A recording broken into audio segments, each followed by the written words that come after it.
Welcome to 28 Days and Beyond. The show where we talk about our history, our heritage, and our culture. I'm Amari. I'm Kharisma. Welcome back. Yeah. Kharisma, what's up? How are you? Doing all right? Good. Yeah. Walk with me. Talk with me. All right, let's go on a journey. Yo, so we have seen a significant number of public atrocities occurring to black people in the past, I don't know, 400 or 500 years. But specifically, you know, we're talking about, and you know, I think Trayvon Martin was one of the things that really awoken. A lot of people were awakened. Yes, there awakened. It is. There it is. by these things, right, with Trayvon Martin and moving forward. Right. One of the things that's pretty consistent is forgiveness on the part of the family of the bereaving family, the families of the victim. It's like shortly thereafter, you'll see them come out and say things like, you know, I forgive them, or, you know, I wish them well, or something like that. It incenses a lot of us. It enrages me. Yeah. I feel two ways about this, right? What are the two ways? So, in a sense, I feel like when an atrocity is committed or something really awful happens and the family that's left to deal with it, when you hold on to anger, that's unhealthy. But I don't think there needs to be a public sense of forgiveness to whoever committed said atrocity. Yeah. Like, I think that's what makes me like, And one person that comes to mind right off the top of my head is Botham John. It's in Texas. So yeah, you know, the police officer comes to his door, claims she thinks it's her house, murders this man in cold blood, doesn't try to help him. And then at her trial, the judge hugs her, who's a black woman. His family hugs her publicly, I forgive you. And there's no way in this world that would have been my stance. Like, there's no way. Is that just representative of a more evolved spiritual being to be able to find forgiveness? Are you asking me what I think? Yes. No. How about we talk about this when we come back? Today we're joined by Taylor Gray, so we'll be talking about black forgiveness and much more when we come back on 28 Days and Beyond. Welcome back to 28 Days and Beyond. We are now joined by Taylor Gray. Thank you for being here. Thank you for having me. So, before you joined us, Amari and I started talking about a topic that I think bothers both of us, and that is this idea or concept of black forgiveness, especially in the face of just awful scenarios. So, what are your thoughts? I was first very much distressed and kind of had this brought to my attention in the in the aftermath of the Charleston massacre in 2015, when 8 people were murdered in a church, and less than 24 hours later, the families publicly forgave the man who did it. And that was something, like, I was very young at the time, and that was something that just kind of shook me to my core and, like, just sat with me and sat over me. I couldn't really process it to, like, understand why or get why, because every time before, it seemed like everyone was angry, the family was angry, people were angry, and we all agreed on that. And that was one of the first times that I really had to deal with why forgive. And then again, just very recently, when Botham Jean was murdered, I had that same anger and confusion. Like, why are we allowing like white supremacy and white guilt to convince us that we should forgive the white crimes against us? Especially, and this is just my take, when there's not an apology or any kind of retribution offered. Right. So it's like we're offering forgiveness and people aren't apologizing. There's no remorse, there's no change, there's no, I mean, so what are we, you know, What are we forgiving? But then the question that you asked, why are we doing this? Why do you think, if we had to speculate, why would black people be so forgiving in these instances? In those two common instances, one thing that they have in common is religion. There's a big, like, of course, when there's a murder in a church, of course, there's religion at the core of it. When there's, in the family of Botham Jean, religion was and is a huge part of their family. And it seems to be because we are Christian, because we are people of and children of God, this is what we're expected to do and what we have to do. And that intersection of like maybe societal norms and religion really makes that tough to swallow and accept. What societal norms are you referring to? I think I think it's normal to be angry, right? We allow white people to be angry, of course, when something is done to them, done against them, whatever. But when it happens to us, especially we're not allowed to be, right? You know, I think this past year, I guess we saw with the Ava DuVernay movie or series, Central Park. Right, what they call the exonerated by when they see us, right? And that, you know, rose that conversation again. I mean, even there was a documentary about that case that came out, you know, before that. And we remember the white rage that was not only acceptable, but condoned and encouraged, right? That was happening at that time. There was no talk of apology. There is no room for apology, right? But when it comes to black people, I think it's a voluntary, yeah, like, you know. Who's even asking for forgiveness? Right. Do you think that that can be traced back or attributed to slavery and white supremacy in general in this country? I think so. I think in order to continue on, in order to live, it seems to be the best way we know how to do so is by forgiving and by publicly forgiving, because we still have to live with the reality that white people are going to commit crimes against us, right? So if we sit with this frustration and hurt and pain, what is that going to take away from our potential growth? But apologizing doesn't get rid of that pain or hurt or any of those things. It doesn't, yeah. And especially if you're not receiving an apology for this crime, right? And forgiveness isn't relieving the pain either, but I think it is, I think, something that the brother of Botham Jean said when he was asked why. Yeah. He really was like, my brother, I sat with this for a year, because it wasn't immediately after. I sat with this for a year, and I had to do what my brother would want me to do, and he wouldn't want me to spend the rest of my life angry. Well, I'm still angry talking about it, but we have to take a break. So we're going to take a break, but we'll be back with more 28 Days and Beyond right after this.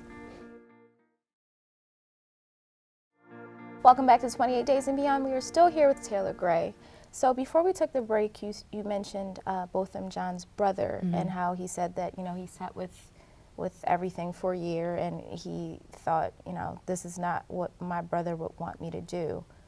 Why do you think that's the go-to, though? And by that I mean, why would your brother not want you to be enraged about how his life was snuffed out? Why? Why are we not allowed to be angry? Right. And that's a question I think I'm still grappling with. The best answer I can offer, I think, is when we're maybe blinded by rage, or we're sat and stuck with these deep, heavy emotions, we lose sight of the possibility for a future and the possibility for new growth. And maybe that new growth is working to create something to make sure that a policewoman cannot walk into a black man's home and kill him. And not that that's something that you can create in an instant or a day or a year, but when you relieve yourself of a pain or use that same pain to encourage, or not encourage, but inspire action from others, that can create a better change than a rage sitting inside of you. But can both of those things coexist? That's what I'm saying. I mean, you know what I mean? Like, can you be angry and still say, okay, I'm still angered by this, but... You know, the thing, because when we hear this term rage, it's always looked at like an explosion. Right. Rage has to be a burning rage or an explosive rage, as opposed to just being something that is an expression of it's an emotional expression just like any other emotion of happiness or whatever. And furthermore, I mean, if we look historically, rage actually is what motivates masses of people to take some sort of action. It may not sustain action, right, but it does at least ignite some form of action. And I'm thinking in particular of one example. The one example that comes to mind of someone who said, I will not apologize, is Eric Garner's wife, who said, no, I don't accept their apology. No, I don't forgive them. No, and it was this beautiful clip that I think really captured a lot of what we had to say. Now, sometime later, she did say, oh, no, I was wrong for that, blah, blah, blah. But the other thing that happened was Eric Garner's daughter, Erica Garner, went on to become a community activist and eventually died. Shortly when she was, you know, in her early 20s when she ended up passing away. Because the challenge for me with all of this is that this does not ultimately lead to a grieving process. Forgiveness does not end grief. Right. It doesn't help you process grief, right? I look at it as it's been used as a sort of a tool to just sort of, you know, end it and move on when you're not actually processing what actually happened. And rage is a necessary part because of the nature of these crimes. And they are crimes even if they haven't been criminally prosecuted, right? And the fact that we aren't ever given the time to fully grieve these, you know, these circumstances before something else happens. Like there's, and you know what I mean? Like there's this domino effect where it's like something awful happens, we're enraged about it for a second, there's an apology, and then it's like rinse, repeat, because then something else awful is gonna happen, and this is gonna keep continuing to perpetuate itself over and over and over again. So at what point do we say, okay, this is how we've been doing this all this time, what do we need to do to change this vicious cycle that we keep putting ourselves through? Right. Because it's not effective, in my opinion. So then the question for me becomes, what do you see as the, what challenge does this forgiveness pose for Black people? Giving forgiveness, receiving forgiveness, what? Giving. Giving So forgiveness. this quickness to give forgiveness. What? I think that the challenge, what we're really being asked to do, I think, is remove guilt from white people, right? I see, yeah. Right, that's right, it. Is to take it like as soon as we offer forgiveness, they no longer have to think about it. And that when we reject that, we challenge the media, we challenge the perpetrator of the crime, we challenge everyone to look closer and value the Black lives that have been lost at on their own hands. And when we pose that challenge, I think you're right. I think it does offer an opportunity for the growth that maybe people are looking to achieve by offering forgiveness, but that might be the path of less resistance. Wow. I want to keep going, but unfortunately we're out of time. It was awesome for you to sum it up that way. Thank you so much for joining us. Thank you. We really appreciate it. We'll be back with more 28 Days and Beyond right after this. And we're back on 28 Days and Beyond. Kharisma. Yes. So one of the things that, the general conversation with Taylor had me thinking about something. I want you to walk with me. Okay. All right. You go into a cafeteria. And you say, all right, cool, it's lunchtime, going to get something to drink. You go to the machine and they have Coke or Pepsi. Right. Right? And this place wants you to believe that you actually have a choice. But the fact is that the decision has already been made for you. Right. You're getting cola. These are your options. But they frame it as if you have a choice. Right. All right. There's something that I think that was underneath what Taylor was saying, which to me is this concept of refusal. We don't have to engage with the options that are presented to us by society. What's the opposite of love? I would say hate, but I feel like you're going to say indifference. It's indifference, right? And I think that so much of the time we feel like we get caught up in the options that they present to us. Are you going to be angry? Are you going to be, forgiving? But either way, we're still engaging in a way that appeases their emotional appetite. Well, I get what you're saying, but to a large degree, at least for me, I agree with what you're saying, but I also feel like there's a way that you can go about it so that what you're saying will actually be what happens. And by that I mean, you can't see the murder of a Trayvon Martin or a number of other people that have been murdered by police, by whomever, and not feel hurt, not feel angry or enraged. But in terms of engaging, that's what I'm talking how about. You're feeling. I'm not saying them. exactly, because I'm certainly not saying don't feel anything. But what I am saying is don't let them set the stage for which your emotions then can express themselves. Right. So what'll happen is the news person will come to you and say, how do you feel? They want you to get upset. Yeah. They want you to. That makes a good news story. It makes a good news Right. story, but beyond that, I think it serves it serves a purpose for the psyche of white supremacy and white power, which is to say that we still control everything that you do. Right. Right? We can experiment, we can mess with your neighborhoods, we could put you over here, and we're going to watch. You're always going to respond to us, therefore we always have power over you.